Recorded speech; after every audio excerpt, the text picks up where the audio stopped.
Hi, this is Kyle, and this is another episode of How Real Estate Changed My Life. And if you've listened to any of the episodes prior to this one, you know that I just enjoy talking to people and learning about their journey and how they got into real estate, what are they doing, and how it's changed their life. Because one thing I have learned is everybody has a completely different story. So I think I've got one of the most unique stories here today. And you might have even already followed him on YouTube or another podcast, but he has a fascinating story about where his life has come from and where it's at now. So I've got Shaun here, Overton, and let's hear your story. I want everybody to know how real estate's changed your life, because I've seen this. I met you right before you took the big leap. Mm-hmm. So tell me what your background is and then what that big leap was. So I owned a software company and basically had professional PTSD, or I had a project that was too big and too stressful, and got home and it was very high profile, and I got home and was just exhausted and done. So I talked to my wife, and I had been watching too much YouTube for too long, probably about 10 years. And I'm guilty too. Yeah. I dreamed of doing a permaculture project, and a few years prior, I had gone with some friends out to Big Bend, some buddies from church, and I just loved that area. I loved the landscape. I thought it was so fascinating that West Texas gets its rains in the summer and not the winter, which I thought, oh, that's so intriguing. And then when you go around Big Bend National Park, I didn't realize it was this giant grassland. Like, you walk around the landscape and you see just gullies and erosion and dirt everywhere. But less than 100 years ago, it was grass. And I realized with what I had been watching on YouTube and in that particular area, I might be able to do something about it. Fast forward a couple of years, a little more money, a little more motivation. I bought 320 acres in far West Texas, and almost Mexico. It's 6 miles from the border. I sincerely believe this is the most isolated spot in Texas that you can drive to. It is crazy remote. It's an hour, 45 minutes down a dirt road. And I have 320 acres that cost $247 per acre. This land has not been touched in decades. The whole area hasn't been farmed in over 50 years. All the water ran out.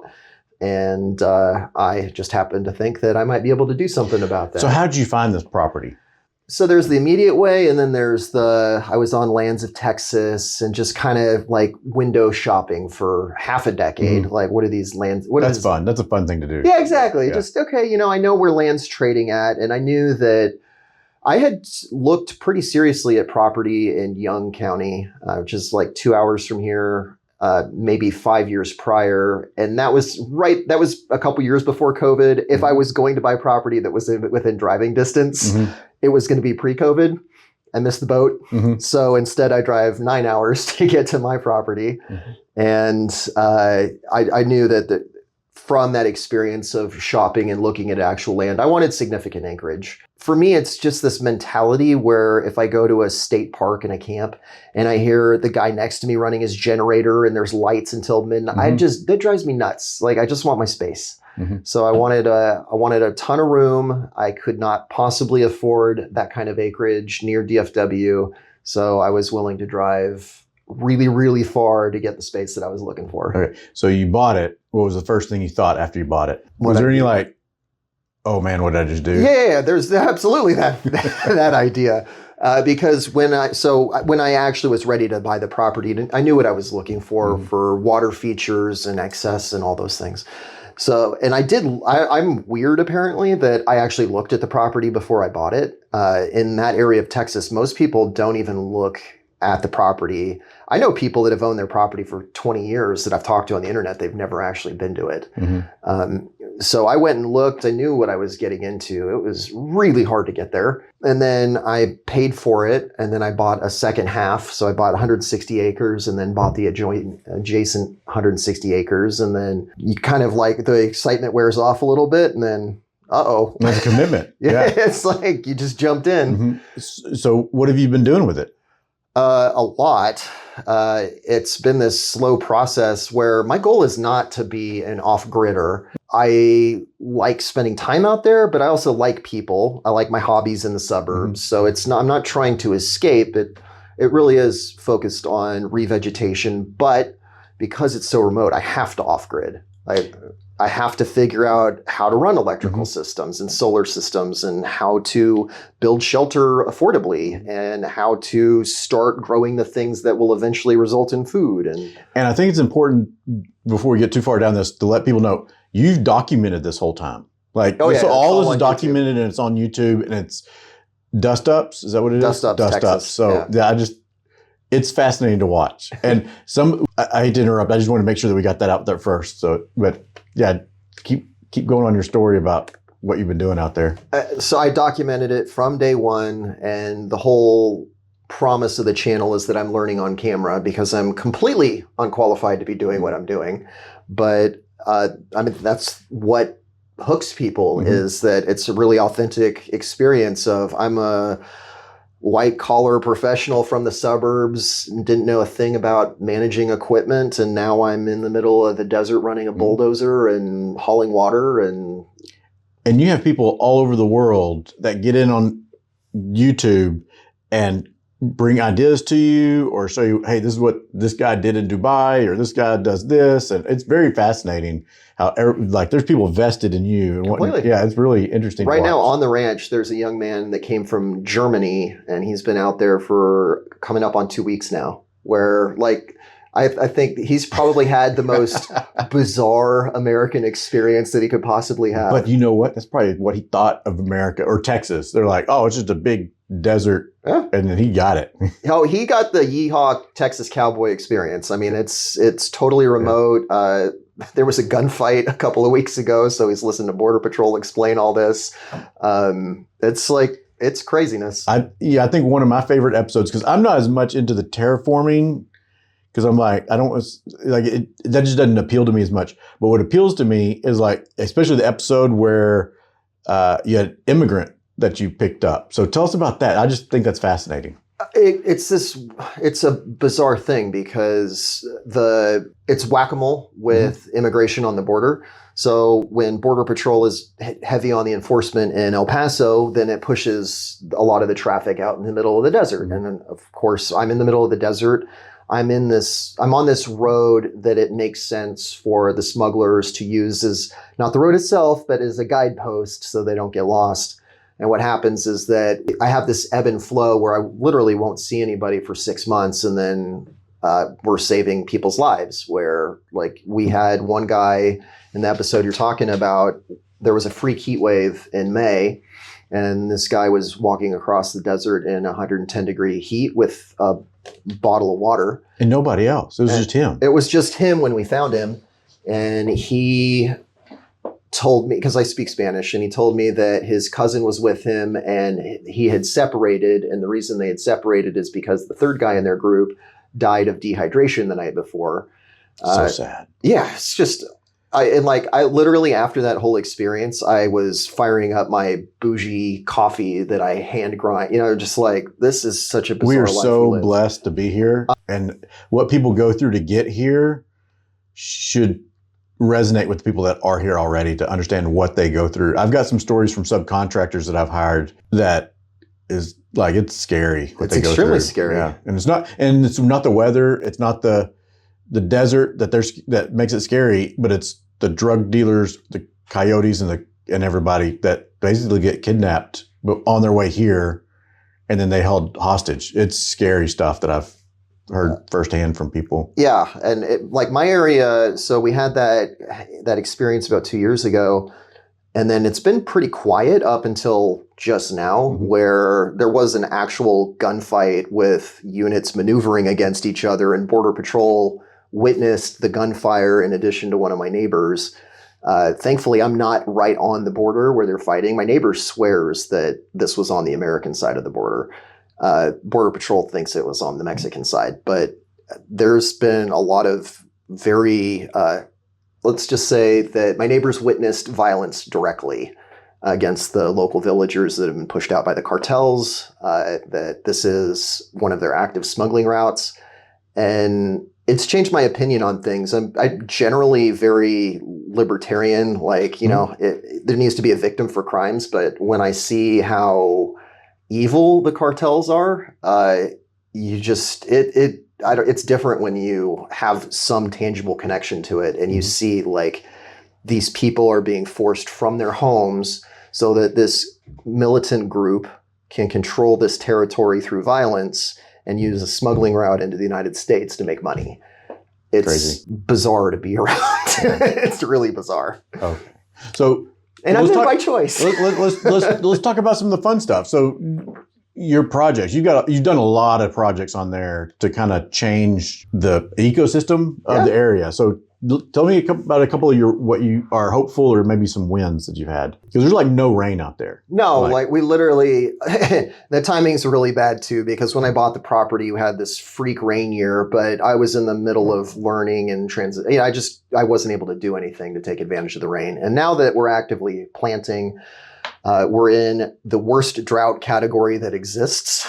And even though Texas has had a really wet year, this little pocket from my land all the way to Big Bend, just exceptionally dry. So it's been extremely hard, but even still, we're growing trees. We're getting meaningful progress. And I have had 2 years doing this. The first year, it sounds very simplistic, but this actually works over the long run, was just to dig a bunch of holes. Because if it's a slope and there's water flowing over the landscape, it's going to collect in the hole and it's going to bring seeds with it. And that eventually will grow into vegetation. Makes sense. But it doesn't make for great YouTube viewing. So I wanted to do something a little more active. And now I'm working with a consultant in syntropic agroforestry, which is we're planting a forest, but it's in these lines. And then there's a bunch of mulch and grass to support the line of trees. And I'm using a bulldozer to redirect the water. So the problem with the desert is obviously it doesn't rain very much, but if you take 10 acres and you direct all that runoff to an acre, you can get the same amount of water that you get more in like central Texas if you're clever about it. So I'm using this bulldozer to build terraces and control the way the runoff is going. I've built a couple of dams, and it's a very modest 3,500 square feet that we've really started establishing things, but it's green. So you're pretty optimistic on you're going to get your goal? Yeah, for sure. It's just you know that phrase, the beatings will continue until morale improves? Yeah. It kind of feels like that. But every year gets a little bit better where I had this very simple idea. Well, it's not my idea. I copied it, but dig the holes, water comes. Okay, we'll be really active and we'll grow these things. But we were just relying on the seeds to germinate in the ground. That didn't work out well because there's no rain. So now we've got a nursery going. So we've got the trees going so we can plant way more acreage next year. It's just this process of figuring out everything that doesn't work. And then we'll keep narrowing down until we have a system that actually is. And you've gone from it just being you and land, but now you have an employee out there that's like a ranch hand. Full time. And then you've got random Germans that show up for a couple weeks at a time. But you've had a lot of other people that have followed you and gone and volunteered from what I've seen. And that's kind of fascinating that so many people are so interested in what you're doing and want to get involved and feel like they have their piece in it. That's a lot of fun to watch. It's so fun to have people out there. It's my favorite part. It's the best kind of filter for the kind of people I want to hang out with. The super volunteer who's now a part-time employee, he's an Army Ranger, had a lot of combat experience. Brandon, my ranch hand you're talking about, he's former infantry, right? So we have a lot of military guys that... Which I think's maybe appropriate. It is. Yeah, unfortunately. Yeah, the military experience is more relevant than I wish it was. Yeah, and you have military experience too. No. What? No. I could have sworn you were a linguist. That was Troy. I know Troy is. I thought you too. No, I speak Arabic. How did you learn Arabic without being in the military? The University of Texas, Kyle.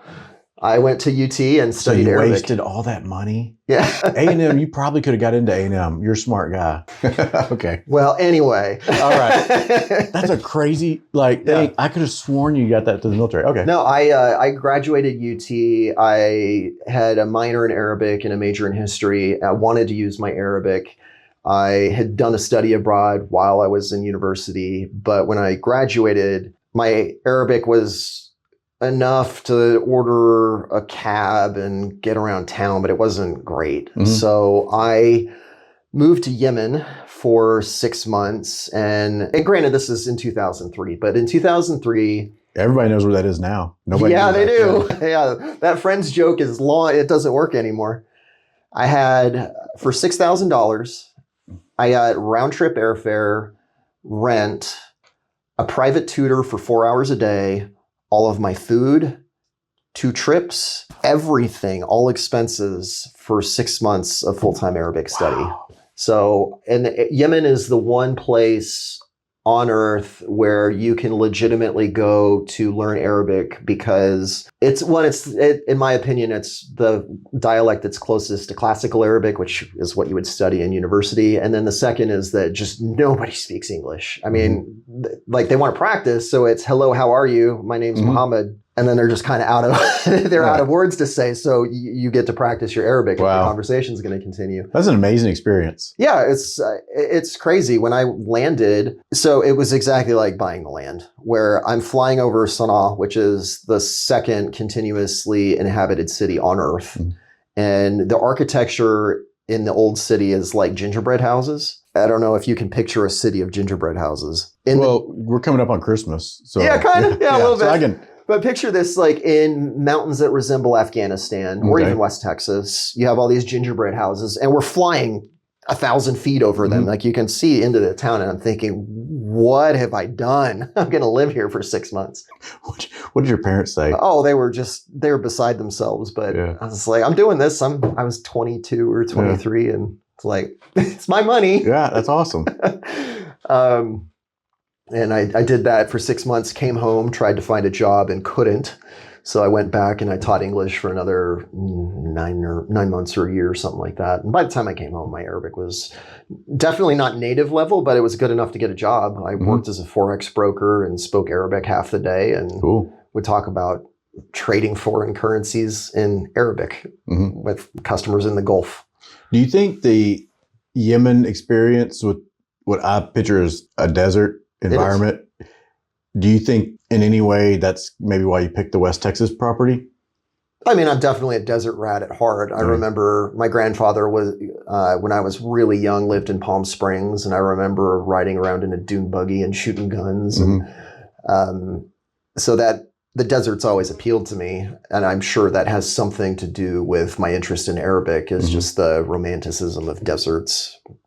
Probably not the healthiest thing, but whatever. Yeah. And then I have this project, and there's certain elements that definitely rhyme with. It's a weird thing because despite all the chaos I've talked about, I bring my wife and kids out there. It's not like, it's not craziness 24/7. And it's a project that I can involve my wife and kids in that still gives me that semi-adrenaline junkie, crazy adventure that I have a biological need for, apparently. Yeah.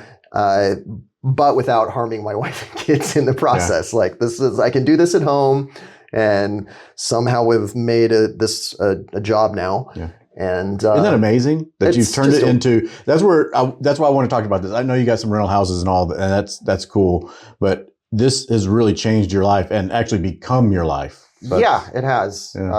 Yeah. Like before we rolled the camera, I was talking about, I was looking at equipment prices all day. The idea of me shopping for a dually 5 years ago is just hysterical. Yeah. Right? Like I was driving a Honda Civic when I got married. And I think that's what makes your channel more authentic is because you're going through all the learning curves. Like when I got into RVing, we watched YouTube videos of people that were just getting into RVing because we got to see them make the mistakes and learn from them. So now people are watching you doing the same thing, and it made it more real and more you connect better. Yeah, exactly. And that's I noticed that made me decide to put the channel on YouTube was I bought the property, and then 2 months later I was watching Ghost Town Living, which is another YouTube channel set in the high desert of California. He has all these amazing drone shots, and his is centered around a ghost town, and it's got this nostalgia, but the scenery and the imagery and the romanticism of it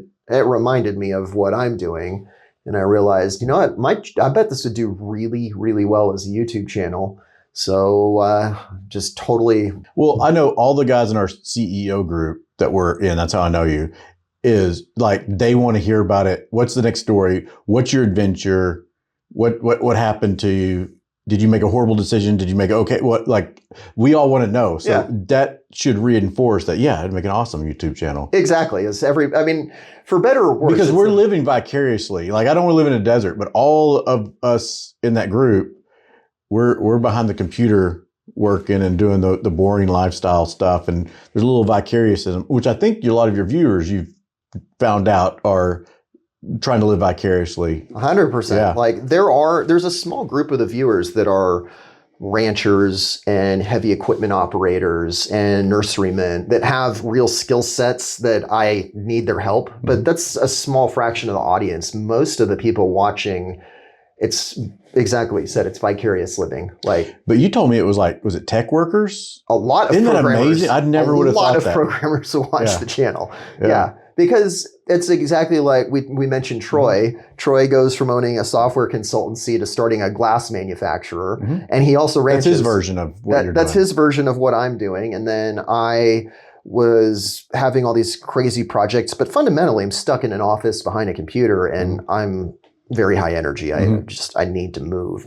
So apparently that requires buying half a square mile of desert. Now, did we talk about, because I want to make sure people know how rural this is, like how from your property line to paved road, how far is that distance wise and time wise? 35 miles, maybe 34, 35 miles. And if you are driving way too fast and you don't care about your suspension, you could do it in an hour and 10 minutes. If you actually care about your vehicle, it's going to take you an hour 40. Wow. Hour 45 probably. And I'm the guy that, like, when I find where I want to live, like, I got to be like within 5 or 10 minutes of like the grocery store or the restaurants, because I have a small bladder, which I guess doesn't matter to you. Out there, but I'm like, I always want to be really close to my bathroom. And like, I guess your whole thing is the bathroom. The whole thing is the bathroom. It's still just wild to me. It's I'm a delicate guy. I want a restroom. But that's been the whole journey, has been going from finding a spot in the desert to having a little portable toilet to having a little pop-up tent toilet to having a proper outhouse. Like, it's just been this, it's not a sophisticated technological journey, but it really did take a while to get to the point where, okay, it's time to upgrade. Well, and you don't want to just throw a whole bunch of money and like bring in mobile homes and solar array, Tesla, everything, because that kind of takes away from the whole adventure piece of it, right? The whole process, the journey is the whole, like, that's the fun is in the journey. The fun is definitely in the journey. Yeah. It was only this year where walking across the terrace where I actually could envision visually, this is what it's going to be like to walk under these trees. But that's not what's held me back from a lot of the financial expenditure. It's all, for me, it's risk management. That I don't know that I need a glorified indoor bathroom, but there was a moment where it was January and it was 25 degrees and it was sleeting and it was also 30-mile-an-hour winds, and that was not exciting to get down and do the deed outside. So, like, you know what? It's time for an outhouse. But I also don't know what I'm doing. And when you have known unknowns and unknown unknowns, like, I didn't have the experience to judge what is the right mix of equipment. Do I really need a tractor? Is the bulldozer the right tool for it? Because when you make the decision, that's an expensive commitment. Yeah. Like, if you buy a cheap bulldozer, it's still 25, 30 grand. And then a cheap bulldozer might not hold up. Correct. Like, you need it to, because like you said, it's an hour and a half away from pavement, which you have to get it there. I saw a good episode of you just trying to get equipment to the property was an adventure in itself. Mhm. And then if it's not good, then that's like, it's like what I like that. I call it gold diggers. It's Gold Rush? Gold Rush. Yeah, it's very similar. And it's like those guys, like you got to really plan your life ahead and all of your equipment and all the spare parts and everything. So yeah, it's kind of a little bit like that. Exactly. I need to be flexible enough to recognize what are the spare parts we need, and also stuff goes wrong. So instead of, well, the bulldozer doesn't work, and the only way to fix it half the time is to go get spare parts in El Paso.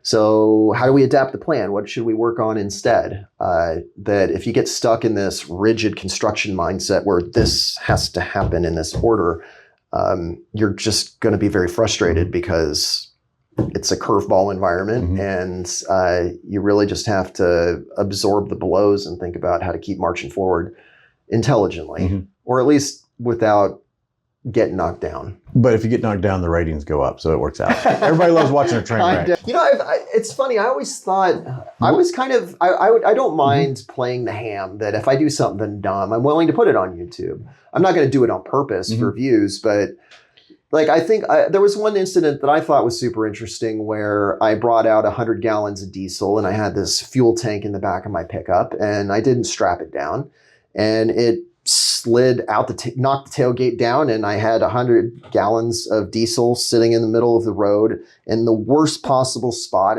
You cannot drive around it.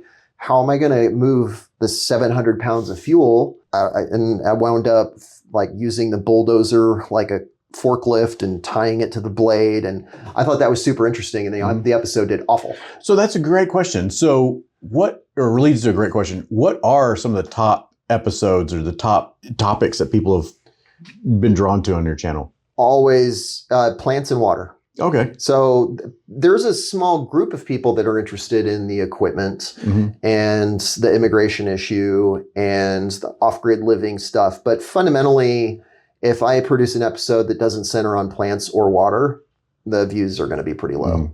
Now, when you say plants and water, is it like nerd level plants and water, or just in general? No, because there's nobody like watching this hybrid grass versus this natural grass, or it needs to be. I think the best thing I can think of is one of my jujitsu coaches who says, "Dude, I'm never going to do this. I don't know anything about it, but I just want to see the desert green. Like, I need to show people in almost every episode how this thing that I'm doing for 20 to 30 minutes in this episode either immediately does or will eventually result in the desert being green every single week." Okay.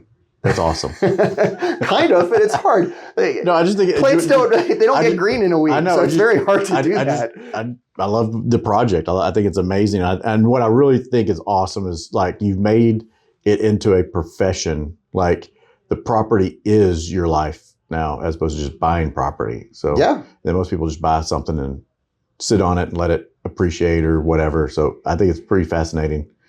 So how can people follow you? Obviously, you got YouTube channel, Dustups Texas. Do you have like Twitter and all the other things on the website? Do you have a website yet? Dustups Ranch. Okay, Dustups Ranch. If you go to dustupsranch.com and you give your email, you can follow the weekly newsletter and all the latest shenanigans. And how do people support you? Because you, like, I know you could buy, was it sandbags or something, or sponsor sandbags? So what is it that they can do to support you?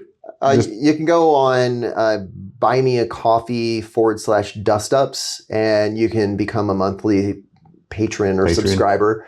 Or if you're on the email list, occasionally we'll have special projects like we're going to haul in horse manure, or we're going to would you like to pay me to haul crap? Yeah. Or they can volunteer, apparently. Yeah. Or you can volunteer, and that's how I let people know those dates. So for the people that want to be involved financially, or they want to actually come experience the place, I have not had a bad experience with a volunteer. It's really it's so cool to meet people that are, I literally don't know these people. Well, you're not going to get riff-raff that want to go volunteer. No. You're going to get people that are adventuresome. There may be some crazy people. They have to be crazy. But agreed. It's a good crazy. I'm crazy. Everybody's got some crazy in them. So yeah, it really is the best filter. If you're willing to drive an hour and a half down a dirt road to meet a dude you've never met and go hang out for a week, we'll probably get along. Yeah, that's awesome. Well, want to take up too much of your time because you're about to leave. Like you're going out there tomorrow morning. Yep. Okay. What time do you have to leave to get to start? Well, so I've changed my schedule. I used to drive every single time. Now I run my business expenses on the airline's card. So I fly as often as I can into El Paso, and then my ranch hand picks me up and we just go straight to the ranch. You need to work with something with Don and get him to. We had a good discussion with, I forget the pilot that showed up the last time I was at the meeting, but he was describing to me how if I hook up with a student pilot, they're legally not allowed to accept more than 50% of the fuel expenses and only when I'm in the plane. So network. That's yeah, awesome. exactly. Yeah. Like, but if I fly and we land on the ranch, it doubles the travel cost, which isn't too bad, but it's not trivial either. It usually costs me $400 every time I go out there, just awesome. from fuel and hotels and random stuff. And if we flew and if we were able to build an airstrip, it would probably cost like $900 in fuel. So, you know, like that's a lot of money for reasonable every month, though for what when you think about how far it is from DFW. Yes, that's I could literally be feet down on the ranch in 3.5 hours. Like that's nice. That's pretty That's awesome. way different from when you first bought it because it was an ordeal going out there. Because I think you tried to talk some of the guys into going. Yeah, nobody went. Nobody signed up. Nobody's it wives, helps when I put nobody's wives let them go. That's the better answer. Yeah. But no, I really appreciate you sharing your story. And like I said, I love listening to people tell how real estate changed their life. And not only did it change your life, it became your life. And it's like a 180 from where you were and what you were doing. Yeah, completely. Like you're like Bitcoin man, like kind of stuff. Okay, so yeah, you're doing a lot of that computery stuff, and now you're dirt. I'm not anti-tech, but it has nothing to do with tech. Yeah, but it helps. The problem solving thinking. Oh yeah, it absolutely helps, but different realm. All right. So Shaun Overton, look him up. Dustups, Texas on YouTube, Dustups Ranch on website, and then catch you on the next episode. Thank you.